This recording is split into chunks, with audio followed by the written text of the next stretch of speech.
নমস্কার বন্ধুরা, আপনারা সবাই কেমন আছেন? আশা করি সবাই অনেক ভালো আছেন। সম্পাস কিচেনে আপনাদের অনেক অনেক স্বাগত। আজকে আমি তৈরি করে দেখাবো তরমুজের মিল্কশেক। চলুন দেখে নিই আমি এই রেসিপি কিভাবে তৈরি করছি। তার জন্য এখানে নিয়ে নিয়েছি হাফ কিলো আমি নিয়ে নিয়েছি তরমুজ।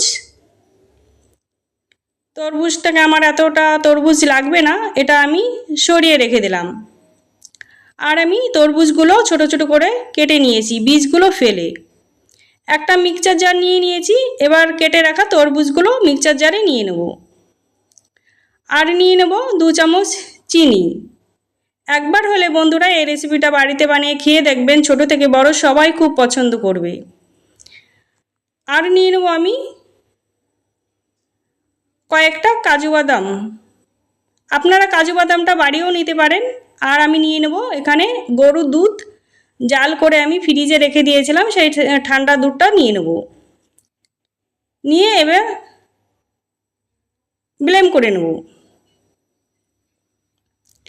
আমি এখানে ব্লেন্ড করে নিয়েছি।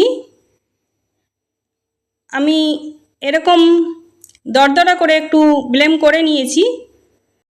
একদম ফাইন ব্লেন্ড করলে হবে না, কারণ একটু মুখে পড়লে ভালো লাগবে।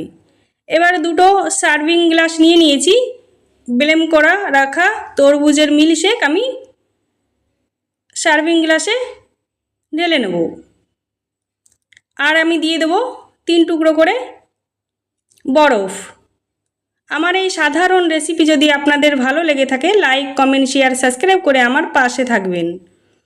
এবার আমি উপর দিয়ে দেবো একটা করে পুদিনা আগা। এটা দেখতে সুন্দর লাগবে তার জন্য। আর পুদিনা আগাটা আমার ছাদ বাগানের।